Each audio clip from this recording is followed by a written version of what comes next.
There is still a lot left to do.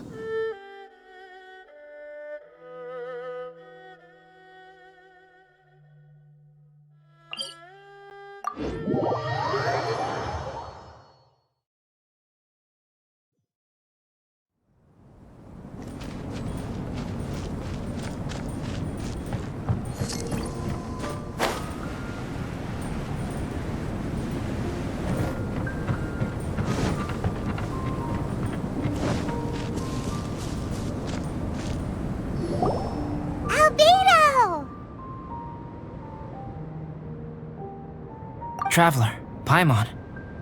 I suppose your story is ready. Yep. How about you? Do you need some more time? No need. I am also ready to tell my story. Paimon calls dibs! Paimon first! Please, go ahead. Okay, here goes. Once upon a time, there was an evil researcher who went into the mountains and did a crazy experiment on whopper flowers to transform their appearance. After a lot of pain and suffering, the whopper flowers finally took on a human form. Then, they stood by the side of the mountain to wait for unsuspecting bypassers.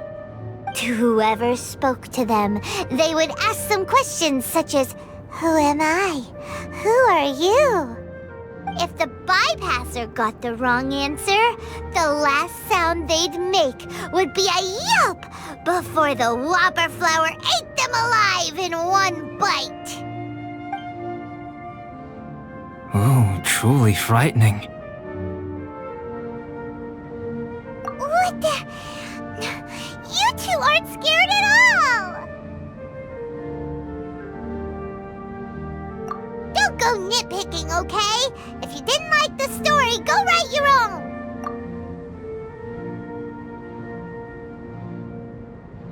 In other words, the whopper flowers would ambush and then completely replace their victims. And then what? Go back to where the person lives? Enter their home? Eat their whole family? Paimon made up this story, but now Paimon's the one who's scared by it. It's a good story. Oh, may I write it down? I may bring it up in future conversations. What for? Just to scare people with? Yes. You've got a real mean streak, Albedo. Mine is a little longer than yours. It starts with an alchemist. A great alchemist once created Subject 1. Subject 1 was her proudest achievement, and successfully blended into human society. No one ever would have thought that this friend of theirs was in fact a synthetic human. However, unbeknownst to Subject 1, the alchemist had tried the same experiment many times before he had come into being. Some of the rejects from failed experiments had been discarded, but had not died. Subject 2 was one such failed experiment.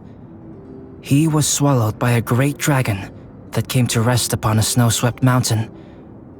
Many years later, he was resurrected by the dragon's mysterious power. He saw all kinds of people on the mountain, including Subject 1, who had somehow miraculously blended in among them. Never in Subject 2's wildest imagination had he thought it possible for experimental life forms such as they to deceive everyone so successfully. He saw the way humans accepted Subject 1 as a friend, witnessed their affection as they addressed him by name. This was what Subject 2 wanted. Now, all that Subject 2 desired was to replace Subject 1 and take the joy of his existence for himself. This is giving Paimon the chills. So scary. Subject 2 began to unfold his plan. He stole Subject 1's books and notes and studied all that Subject 1 had learned from the alchemist. Subject 2 was highly intelligent, and he learned quickly. He changed his face into an exact replica of Subject 1's face. Then, he found a plant with mimicry capabilities and transformed it using dragon blood and alchemy. And so, not only did Subject 2 transform his own appearance to perfectly match that of Subject 1, he also created a third entity, Subject 3. What? There's 3 of them now? But Subject 2 wanted to become a perfected human. So, he erased a mark in both his and Subject 3's necks. For these marks, in my view, it was probably a subconscious act, an instinct. He so desperately craved to become a perfect human being that he forgot something. Human beings are defined by their flaws. Subject 2's plan was meticulously crafted. Subject 3 would draw Subject 1's attention. After Subject 1 disposed of Subject 3, he would assume the threat had now disappeared and would let his guard down. The next moment that Subject 1 was alone, Subject 2 would make his move. He would eliminate Subject 1 and become the only one remaining. He would secretly replace the Subject 1 of everyone's memories and inherit his identity, residence, clothing, sword, name, and friends. People would have no idea that the individual they knew had become somebody else from one day to the next. This is way too scary. Paimon's never gonna be able to trust anyone again. But just before Subject 2 could carry out his plan, a unique stranger entered the mix. Subject 2 tried to make contact with this person, but found that they could somehow sense he was different from Subject 1.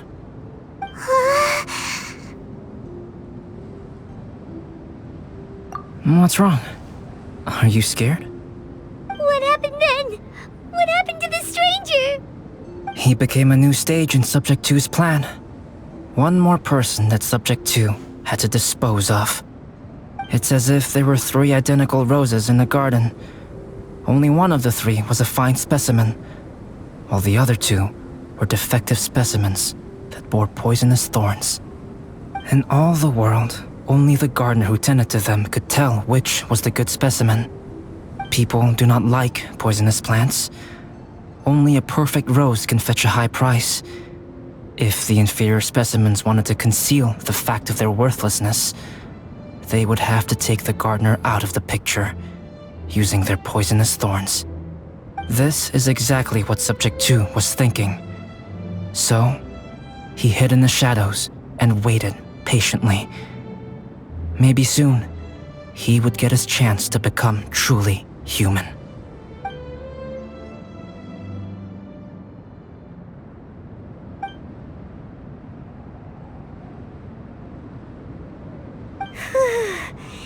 That was intense! So what happened after that? Did Subject 2's plan succeed? Paimon can't bear thinking about it! Fortunately, Meta is just a story.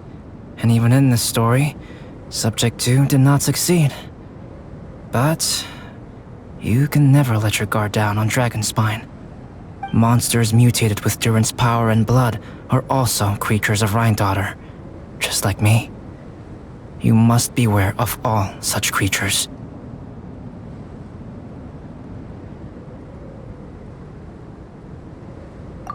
I'm glad to hear that. It's okay. I know what I am. You and I are both different, so there is no need for me to hide the truth from you. The only thing is that sometimes, when I think about how mighty the power of alchemy is, I feel so small. As beings who set foot in this world, how arrogant are we in desiring to control our destiny and in desiring to create? Is creation an arrogant act, traveler? If not, why do we call the ones that created us and control us gods? If it is, then what qualifies us to call ourselves creators? How far must we take our reverence and respect, and what purpose does it serve? Nothing special, but whenever I think about it, I feel a twinge of grief. Poor Albedo. Hello? Traveler! Are you here? Hey, is that Amber? Thought we might find you here. We're here to deliver a message from Cyrus. There's gonna be a big event down at the base camp, and they want you there too, Traveler. Winter camp is nearing its end.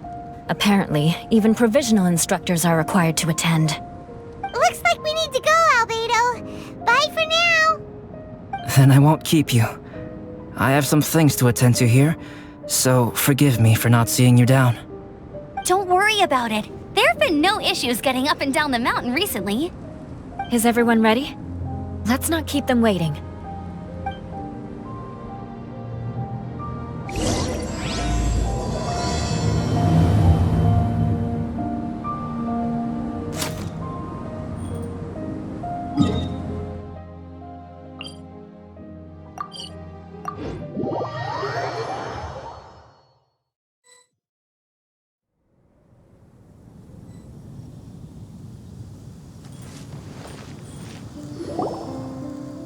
Huh? Who is this guy?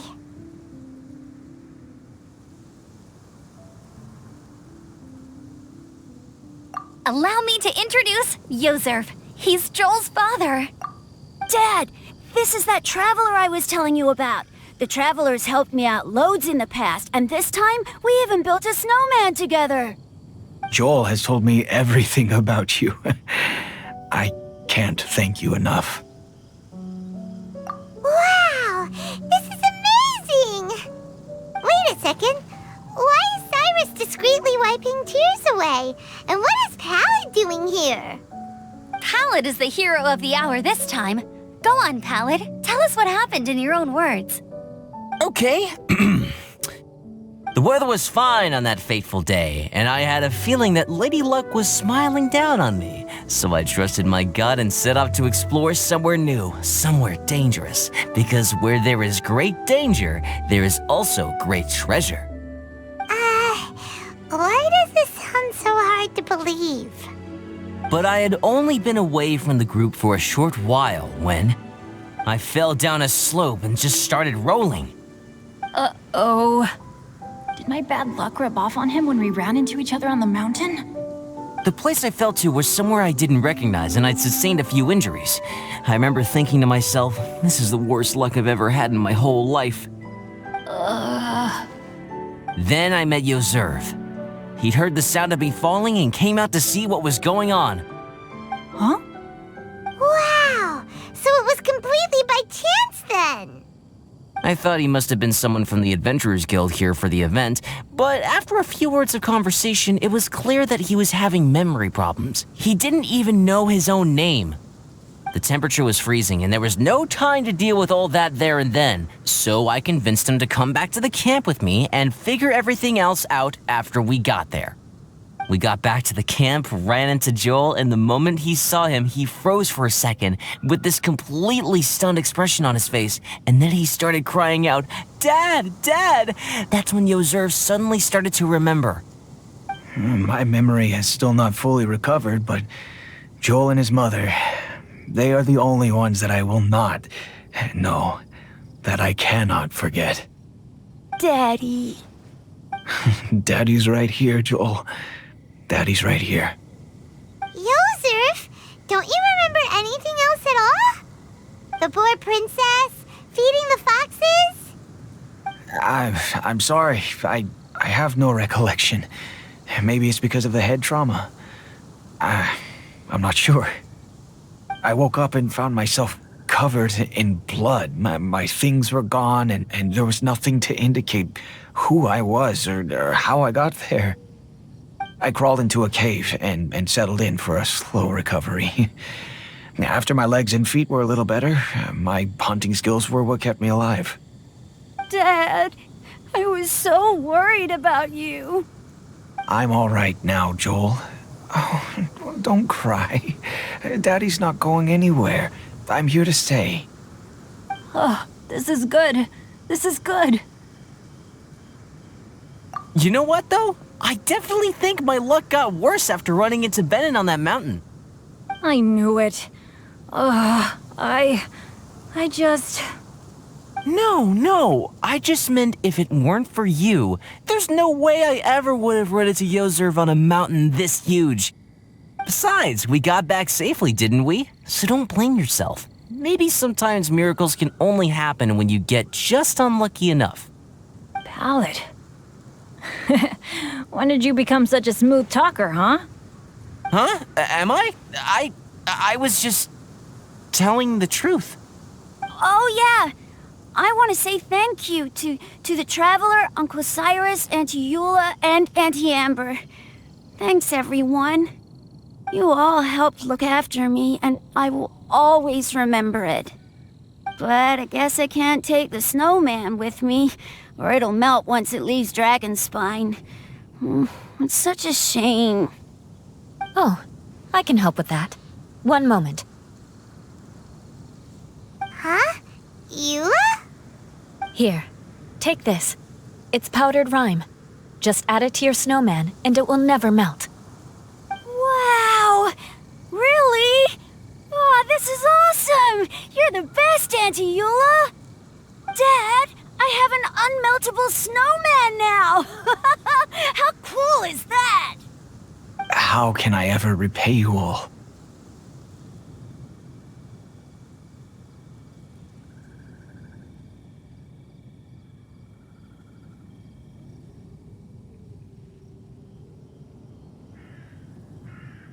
Thank you all. Thank you from the bottom of my heart. Dad, I want to go move the snowman. Can we do it now, please? Okay, I'll be leaving with Joel now. I'm sure I'll see you all another day. Very well, very well. It's time for Pallid and I to have another discussion concerning his breaches of adventurer discipline. Huh? But Cyrus, I think I kind of made up for my mistakes this time, you know? See you guys! Oh, I made this for you and Amber. Think of it as a winter souvenir. Aw, are you sure? This must be really important to you. Come on now, just take it. No need to make such a fuss. Wow! Now our snowman won't melt either! Great! You're welcome. Just keep it, that's all I ask. Amber and I have some business to attend to now. See you later. See you! Everyone's gone. Seems like they've all got their own stuff to do now. Oh! You know what? We've been on Dragonspine all this time, and somehow Paimon still forgot to ask Albedo about how to make a fruit juicifier machine that could keep the juice fresh. Maybe we should try Timaeus again. He does seem pretty eager to please after all.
Traveler and Paimon, what can I do for you? Wait a minute. You've got that mischievous look on your face. Oh, you're not still thinking about that ridiculous juicer thing, are you? Timaeus, will you help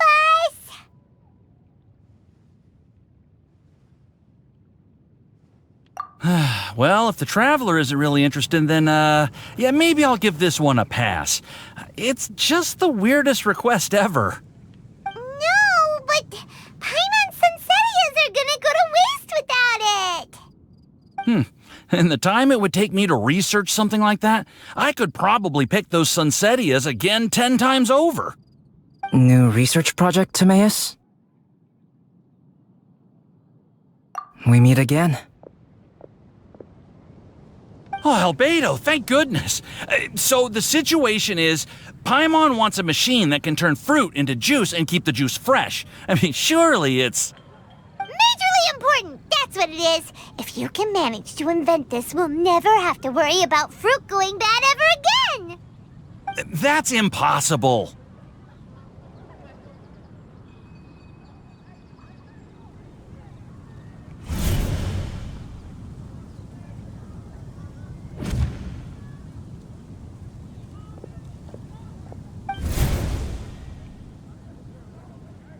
Turning fruit into juice is not hard, but keeping it fresh is more difficult. But if you simply want to keep the fruit from rotting, there are many ways to achieve this. Right, Traveler?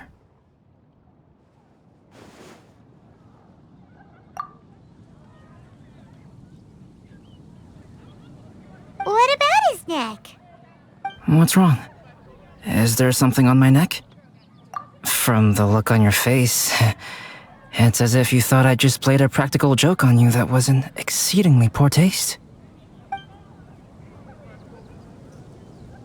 Albedo, you were saying, how do you stop fruit from going bad? Well, one way would be to bury your fruit on Dragonspine, where the snow never melts all year round. But then Paimon won't be able to eat them! You could always live on Dragonspine. No, too cold for Paimon. Or you can give the fruit to me, and I would take it to Dragonspine for you. But since you don't like the cold, you'd have to send someone else to pick them up when you want them. This is where you come in, Traveler. Suddenly sounds a lot more feasible with other people doing all the work. Okay then, shall we go with that idea?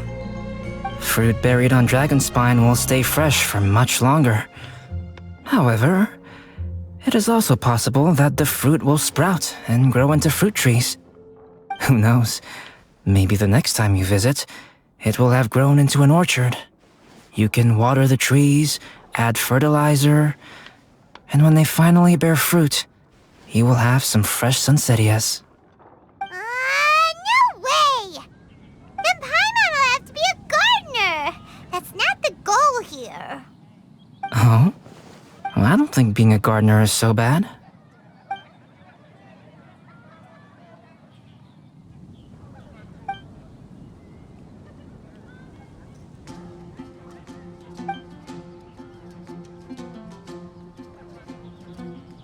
Albedo! Stop trying to get your hands on Paimon's super sweet Sunsettias! It bothered. Of course it bothers Paimon! They are the rarest, super-duper sweetest Sunsettias ever! And they're not for you! Okay, but they're just Sunsettias. I think you're only so attached to them because you don't have much fruit of this quality in your possession. When someone's pockets are full and their spirit is fulfilled, they don't easily fall prey to this kind of yearning. Huh? Really?